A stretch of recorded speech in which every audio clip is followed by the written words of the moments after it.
ეს არის ესტაკადის პროექტი, რომელმაც სადგურის მოედანი დადიანის ქუჩას უნდა დააკავშიროს. ერთი შეხედვით ეფექტური საავტომობილო კავშირის მოწყობის უკან ოპოზიციამ ოცნებასთან დაახლოებული ბიზნესმენების ინტერესები დაინახა. 500,000 კვადრატულ მეტრ ტერიტორიაზე, რომელიც დეპუტატ ნინო წილოსანის ოჯახს ეკუთვნის. ახლა სამშენებლო კომპანია არქი მასშტაბური მშენებლობებისთვის ემზადება. ოპოზიციას ეჭვი აქვს, რომ ეს გზა სწორედ ამ მშენებლობის გამოკეთდება. კალაძემ უკანონოდ მიცა ჯერ ნებართვა წილოსანს და პროპაგანდის ტრუხაძეს.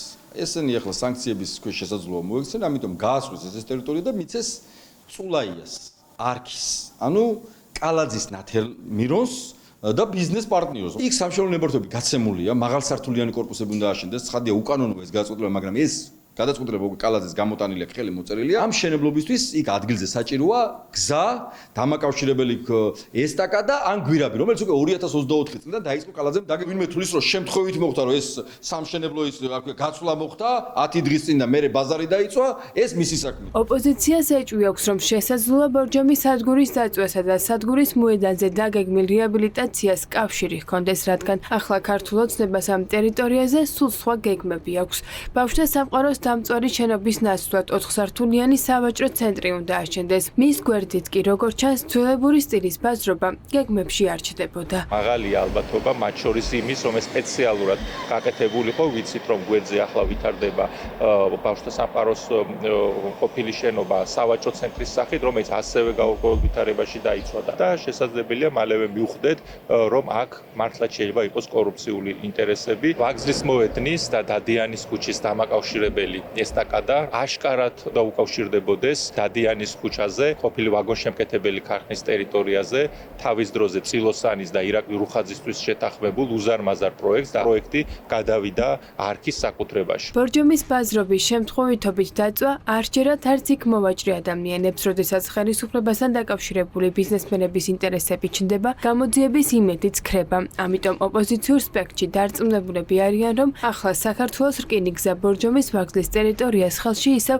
ოცნებასთან დაახლოებულ ბიზნესმენებს ჩაუგდებს, რომ თავის მხრივ ტერიტორიისგან სარგებელი ოცნებამაც ნახოს. ისო ქვეიჯარით გადაცემული შეპესე ბაქანზე. მეტყვი იყო დაცული ყველანაირი წესები და რატო მოხდა ეს? ეს უნდა გამოიძიონ, მაგრამ რაზეც არის საუბარი, წილოსანს უნდა გადასცენ, იმიტომ ეს ქვეყანა ხო ფიქრობენ თბილისი, ქვეყანა არის მაგათი.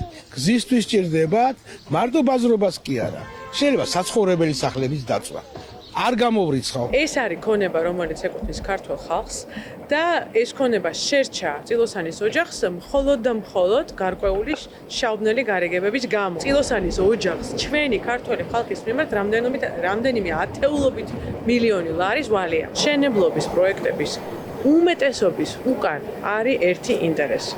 გამდიდრდეს კალაძე და მისი მასთან დაკავშირებული პატარა ჯგუფი. ეს კორპუსები არის მცხოველებისთვის, უცხოელების მიერ გასაქირავებლად. მართლაც სავალალოა მდგომარეობა. უყოვნებლივ თბილისის მერიამ უნდა განაცხადოს და სწორედ ეს ეჭვებიც უნდა გაფანტოს. ეს ეჭვები იქიდან გამომდინარე ჩნდება, რომ ჩვენ ხედავთ წლების განმავლობაში თბილისში სხვადასხვა ადგილებში ხანძრებს, რომელთა შედეგად შემდეგ მოცემულ ადგილებზე სხვადასხვა ინვესტორების ინტერესებიდან გამომდინარე ხდება სავაჭრო ცენტრები, საცხოვრებელი კორპუსები. კალაძის მოადგილე ირაკლი ხმალაძე დღეს დამწვარი ბაზრის ტერიტორიას ესტუმრა. 400-მდე დაზარალებულმა მოვაჭრემ მხოლოდ დაზიანებული კონსტრუქციების დემონტაჟისა და ტერიტორიის მოწესრიგების პირობა მიიღო.